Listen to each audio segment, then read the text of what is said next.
né? Ela se retrai, ela morre e ela então prolifera e leva, se não se toma cuidado, leva à morte. Então, eu diria, esses movimentos, essas pastorais, essas associações, sem elas, sem esses movimentos, a igreja não existe. Assim como um corpo não existe sem as células, não é? Existe um corpo sem as células? Não, não existe. Então, a diocese, a paróquia, para existir, precisa dessas células, precisa dos movimentos, precisa das pastorais, precisa das associações. Agora, é necessário que essas pastorais, que essas associações, né, que esses movimentos estejam ligados à cabeça, vivendo do mesmo espírito.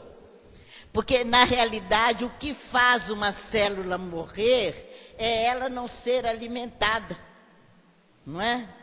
É a mesma coisa, se um movimento, uma associação, não é alimentado pelo Espírito Santo, né? Se o Espírito Santo não anima este movimento, não anima, não é o princípio vital desse movimento, dessa pastoral ou dessa associação, vai continuar no corpo, mas vai ser como um câncer. Quer dizer, vai ser um princípio de divisão na igreja e não de comunhão. O que é o maior escândalo, né? Porque impede a igreja de ser aquilo que ela deve ser. Né? Acaba com a unidade da igreja. E o que é pior, minha gente, às vezes em nome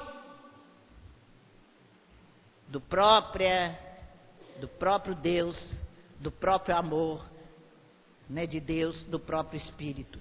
Como se o Espírito Santo pudesse criar desunião. Como se o Espírito Santo pudesse criar intriga. Como se o Espírito Santo pudesse criar desobediência ao bispo, desobediência ao padre. Este é o maior pecado. É aquilo que se diz o pecado contra o Espírito Santo. Qual é esse pecado? Jogar a culpa no Espírito Santo de algo que é negação do Espírito, que é negação da unidade. Em nome do Espírito Santo, fazer intriga, fazer fuxico, fazer divisão, fazer intriga dentro de uma comunidade. Né? E a gente, às vezes, quantas e quantas pastorais, movimentos, associações, às vezes, fazem isto. Porque esse é o nosso pecado. E quanto a gente tem que pedir a Deus, né, que nos livre desse pecado. Tinha um santo, eu não recordo agora o nome dele, se alguém lembrar, pode dizer, mas que ele dizia o seguinte: eu prefiro errar, obedecendo à igreja, obedecendo ao bispo, aos padres, do que acertar pela minha cabeça.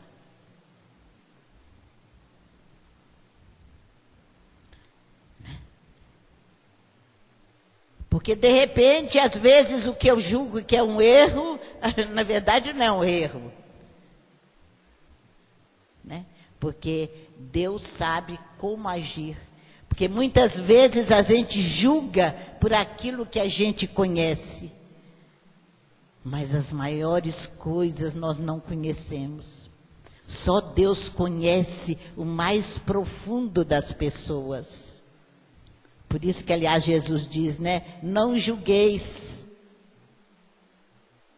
para não seres julgado.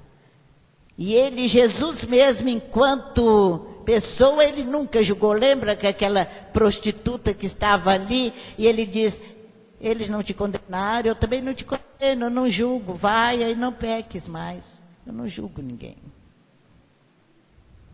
Né?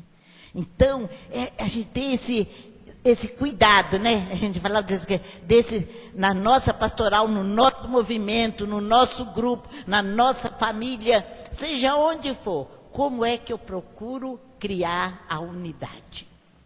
Vivendo no perdão, vivendo na reconciliação, porque, minha gente, vamos dizer, vai ter dificuldade no relacionamento da gente, vai ter dificuldades, né? Vai ter dificuldade, porque nós não pensamos da mesma forma, cada um pensa de um jeito.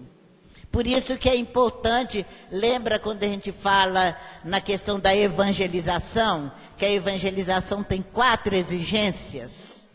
Só é capaz de evangelizar quem é capaz de dialogar, é capaz de servir, não é? É capaz de dar testemunho de vida e é capaz de anunciar.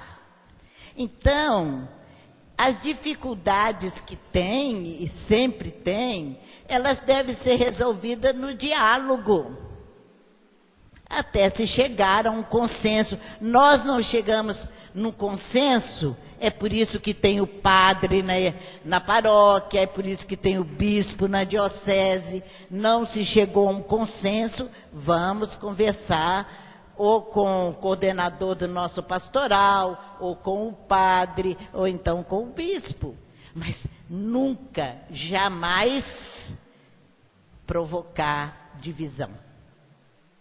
Jamais provocar mal-estar dentro de uma comunidade. Porque aí vocês têm certeza de uma coisa: se isso acontecer, não é obra do Espírito Santo.